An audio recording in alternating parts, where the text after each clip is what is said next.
Assalamu alaikum wa rahmatullahi ta'ala wa barakatuhu.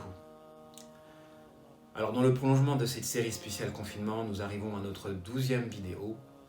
Et je pense que vous avez énormément appris parce que c'est des vidéos où il y a des condensés de concepts, à même d'élargir votre esprit. Vous avez énormément appris à l'endroit du descriptif des personnes laides, des personnes hypocrites. Effectivement, durant mon parcours, je me suis spécialisé dans la science qui s'intéresse aux laideurs, aux ruses du diable, aux démons, au mal. Et il y avait des compagnons qui se sont spécialisés dans le mal. Comme beaucoup de compagnons, posaient des questions à l'endroit du bien. Moi, personnellement, je me suis spécialisé dans la connaissance du mal. Et consécutivement, je me suis ensuite spécialisé dans la connaissance des comportements mauvais, à savoir la science du comportement, les troubles de la personnalité, etc., etc. Pour ensuite me spécialiser dans la science de la souffrance. Car effectivement, j'ai remarqué que les personnes qui s'associaient avec le diable étaient des personnes qui n'avaient pas compris leur souffrance. Très souvent, quand on ne comprend pas sa souffrance, on est porté à se rebeller contre Allah ou contre le destin. Par cette lecture égocentrique de notre épreuve. Dès qu'on a mal, on a besoin de chercher un bouc émissaire. Et quand on prend Allah comme bouc émissaire, automatiquement le diable se présente à nous pour nous proposer un pacte. Que cela se fasse consciemment ou pas. Et c'est pourquoi les associés du diable sont des gens qui se pensent avoir des pouvoirs. Ils auront des pouvoirs, mais des pouvoirs démoniaques. Le pouvoir de faire du mauvais œil, de détruire. Donc, connaître le mal, connaître les troubles dans la personnalité, connaître profondément ce qu'est la souffrance, afin de pouvoir y extraire une sagesse, à même de nous aider à nous élever. J'ai fait une conférence là-dessus sur la manière d'exploiter la souffrance afin d'en faire un carburant pour nous rendre plus forts, donc ce fameux moteur spirituel. Malheureusement, vous avez des gens qui sont tombés dans le piège du diable en ayant fait de leur souffrance le moyen par lequel ils se sont associés à lui, au démon. Donc, à la base, tout est une question de souffrance, de compréhension de la souffrance. Et il suffit qu'on ne comprend pas nos souffrances et que, consécutivement à une lecture égocentrique des choses, on se rebelle en cherchant un bouc émissaire. Alors des fois, il y a des gens qui cherchent des boucs émissaires parmi leurs équivalents. C'est classique. En tout cas, c'est injuste. C'est injuste. Vous avez mal, vous cherchez un bouc émissaire pour décharger votre négativité. Et vous avez le psychopathe, par exemple, c'est quelqu'un qui a énormément souffert. Généralement, quand on étudie leur enfance, on remarque qu'ils ont énormément souffert. Donc il y a une charge négative en eux. Et ils aspirent, à travers leurs crimes, à se venger, à se décharger sur des innocents. Donc il y a exploitation de la souffrance pour devenir quelqu'un de laid, de négatif.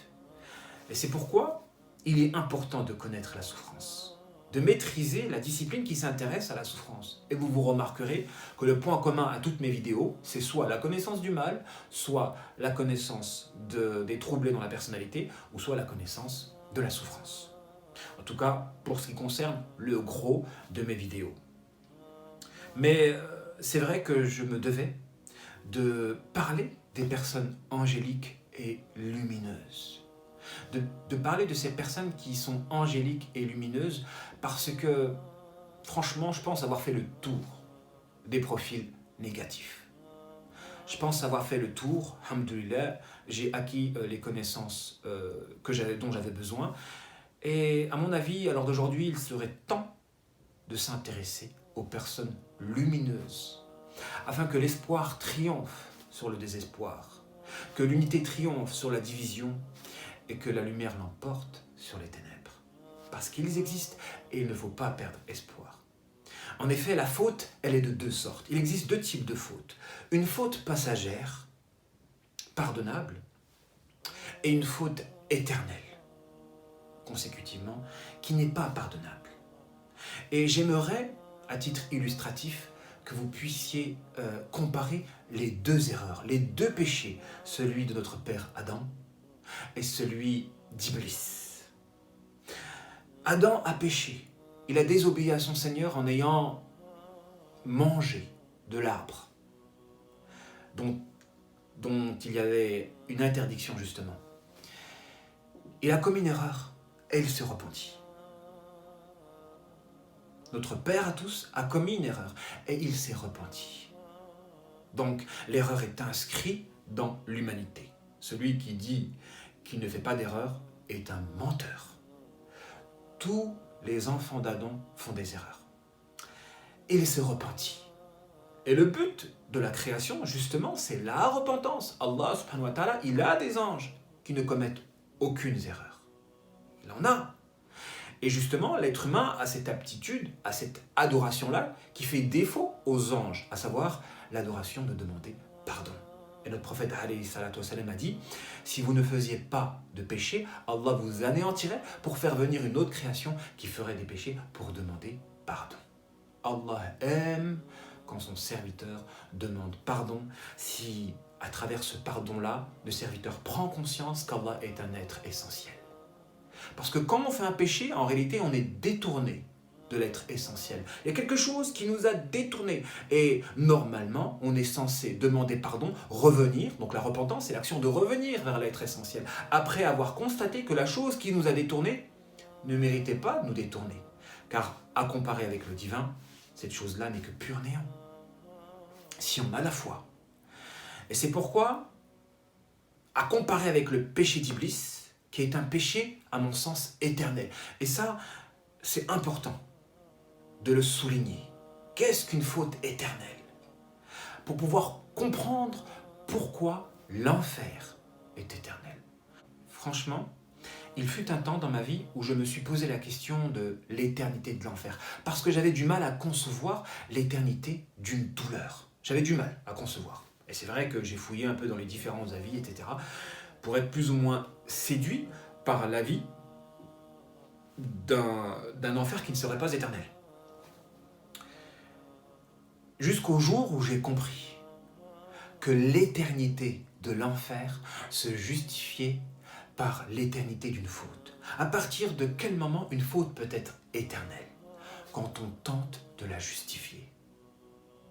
Quand tu tentes de justifier ta faute, tu la rends éternelle. Parce que tu veux rendre vrai le faux. Et l'une des définitions de la vérité, parce que la vérité c'est Allah, al-mawjoud thabit, celui dont l'existence est fixe, l'éternel, synonyme d'éternité. Donc à partir du moment où tu tentes de justifier ta faute, tu veux rendre ta faute éternelle. Consécutivement, s'il faut de l'équivalence par rapport à ta faute éternelle, il faut un châtiment éternel. Et c'est pourquoi celui qui faute et qui demande pardon, il y a espoir qu'il soit pardonné pour rentrer éternellement au paradis. Tandis que celui qui faute et qui renie sa faute, qui renie ses torts et qui tente de se justifier et de légitimer son erreur, il fait de son erreur une chose éternelle. Par conséquent, il mérite un châtiment éternel. Et à partir de là, j'ai compris que certaines personnes méritaient l'enfer éternellement. Méfiez-vous de l'orgueil. Méfiez-vous de l'orgueil par lequel on rend éternelle une faute, en refusant par exemple de reconnaître ses torts. On a parlé de cette catégorie-là, de ces gens laids qui se voilent la face. Et ils seront châtiés parce qu'il y a des degrés dans l'erreur. Vous pouvez prendre conscience que vous êtes mauvais. Et si vous prenez conscience que vous êtes mauvais, c'est qu'il y a espoir et c'est que Allah vous aime parce qu'il vous donne l'opportunité de vous racheter afin de vous réformer. On a tous, durant notre vie, été tentés par des voies à même de nous éloigner de la voie droite, à même de nous mener à notre perte éternelle. Vous pensez que Shaitan ne travaille pas? Non. On a tous été tentés durant notre existence par des voies à même de nous éloigner de la voie droite. Et en prendre conscience, c'est le début du salut et de la guidée. Et lorsqu'Allah subhanahu wa ta'ala vous inspire la conscience de votre situation dramatique, c'est qu'il y a du bon en vous. Parce que ceux qui sont frappés d'une malédiction, leur conscience sera enfermée à l'intérieur d'une inconscience. À l'exemple du menteur, celui qui ment, il est conscient qu'il ment à partir du moment où il renie la vérité, c'est-à-dire qu'il connaît la vérité. Le vrai menteur, c'est celui qui connaît la vérité et qui la déforme. Mais celui qui croit en son propre mensonge, il est frappé d'une malédiction, dans le sens où il ne pourra plus jamais dire la vérité, étant donné que sa conscience sera enfermée à l'intérieur d'une inconscience des conséquences de la croyance en son propre mensonge. Pareil pour l'hypocrisie. Donc, à partir du moment où Allah subhanahu wa ta'ala vous donne la conscience de votre état, de votre situation dramatique, c'est qu'il y a du bon en vous et il faut la saisir en vous donnant les moyens de faire ressortir le meilleur de vous-même. Et les gens lumineux dans ce bas monde, ce sont les gens qui font ressortir le meilleur de vous. À titre illustratif, parce que les gens lumineux savent faire sortir le meilleur de vous, comme ils savent faire tomber votre masque quand vous êtes hypocrite. Me revient à l'esprit un profilage que j'avais fait vis-à-vis d'une personne. Selon mes connaissances, il était impossible que la personne soit quelqu'un de bien. Et pourtant, dans l'apparence, il n'y avait que du bien. Une belle apparence. Et je ne comprenais pas, je disais, mais subhanallah, d'où vient cette lumière apparente alors que, logiquement, par l'étude de ta trajectoire comportementale, de ton environnement, etc., il y a des contradictions. J'étais dans le doute, et je me limite à l'apparent. La personne a une belle apparence, je me limite à l'apparence, jusqu'au moment de l'épreuve. Parce que parfois, il ne faut pas dire certaines informations, puisque des gens sont susceptibles de trahir le prophète alayhi salatu wassalam. Ne donnait pas toutes les informations avant des expéditions à tous les compagnons, parce qu'il savait que certains compagnons étaient disposés à trahir. Jusqu'au jour où l'épreuve a fait ressortir le fond de la personne et que son véritable visage est apparu. Donc, la personne qui est capable de faire ressortir le meilleur des gens, elle est aussi capable de faire ressortir votre fond mauvais quand vous êtes hypocrite en réalité. C'est-à-dire que votre pratique de surface ne reflète pas la réalité de votre profil. C'est juste un moyen de cacher qui vous êtes réellement. Et c'est pourquoi il est important de dissocier entre le péché adamique, le péché passager, et le péché iblisique, le péché éternel, qui peut justifier une résidence éternelle en enfer. Quand justement la personne se voile la face. Et quand on se voile la face par rapport à certaines évidences, c'est qu'on est maudit. C'est-à-dire qu'Allah ne veut pas que vous vous délivrez d'une certaine situation à même de justifier votre perte éternelle. Qu'Allah nous préserve de l'orgueil.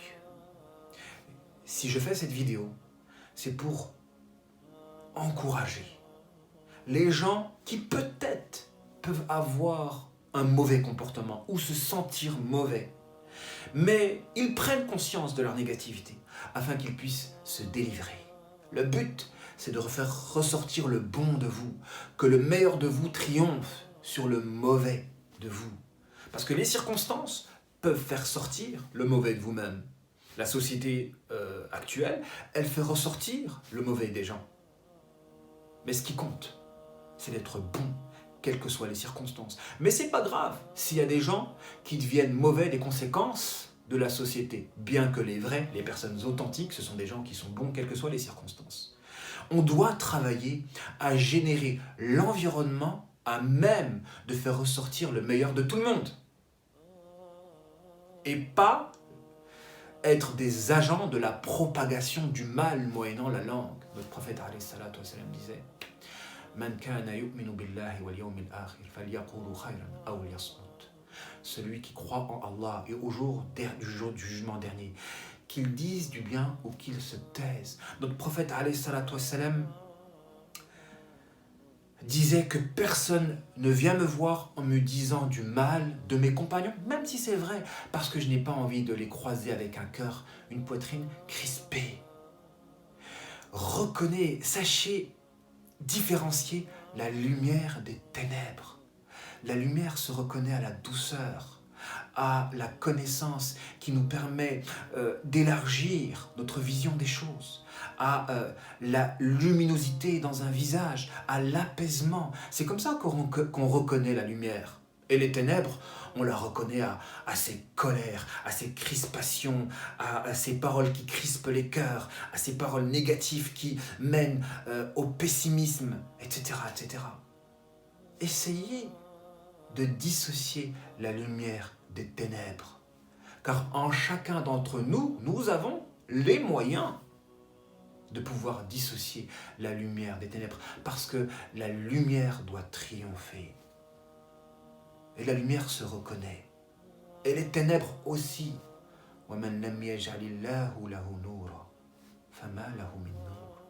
Celui à qui Allah n'a accordé aucune lumière n'a pas de lumière. Et les hypocrites n'auront aucune lumière. Bien au contraire, on verra la négativité dans leur visage et c'est pourquoi ils se cacheront. Écartez-vous des gens ténébreux et tâchons de nous rapprocher des gens lumineux. Et parmi les actes qui peuvent nous rendre lumineux, il y a la prière de la nuit. La prière de la nuit.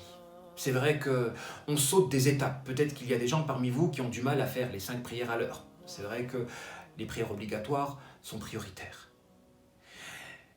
Et cet exercice de prier la nuit peut être difficile pour vous, mais en s'accrochant à l'application de cet exercice-là, en tout cas, si nous parvenons à être réguliers, nous allons nous élever spirituellement à une vitesse grand V.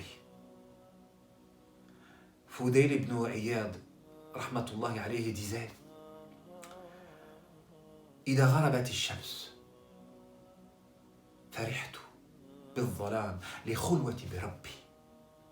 Quand le soleil se couche, je me réjouis des ténèbres, de l'obscurité, pour pouvoir être seul et me confier à mon Seigneur. وإذا طلعت حزنت لدخول الناس علي. Et quand le soleil se lève, je suis triste de côtoyer les gens. La prière de la nuit est l'une des douceurs de ce bas monde, l'une des fraîcheurs pour notre cœur. Et on a besoin de développer cet acte spirituel dont les bénéfices seront intenses. On a besoin de se lever tôt à une époque où les gens se lèvent tard, malheureusement. Et notre prophète alayhi salatu wassalam disait Allahumma barik li ummati fi bukuriha. Oh mon Seigneur, bénis ma communauté dans sa matinée, dans le fait de se lever tôt, car la réussite dans ce bas monde réside dans l'action de se lever tôt. En tout cas pour ce qui concerne la réussite spirituelle. Et vous le verrez dans le visage d'un dévot, la lumière consécutive de la prière de la nuit. Wallahi, on a besoin de revenir vers Allah subhanahu wa ta'ala. Le temps passe vite et on le perd à faire des nuits blanches, à regarder la télévision, ou à jouer aux jeux vidéo, ou à papoter, etc., etc. Tandis que on passe à côté de cette adoration suprême qu'est la prière de la nuit. j'ai envie de vous réciter les vers d'un poète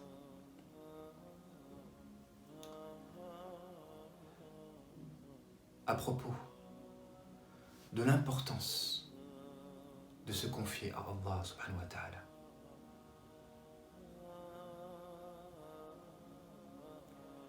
ذنوبي مثل أعداد الرمال فهب لي توبة يا ذا الجلال وعمر ناقص في كل يوم وذنب زائد كيف احتمالي إلهي عبدك العاصي أتاك مقرا بالذنوب وقد دعاك إن تغفر وأنت لذاك أهل وإن تترد فمن نرجو سواك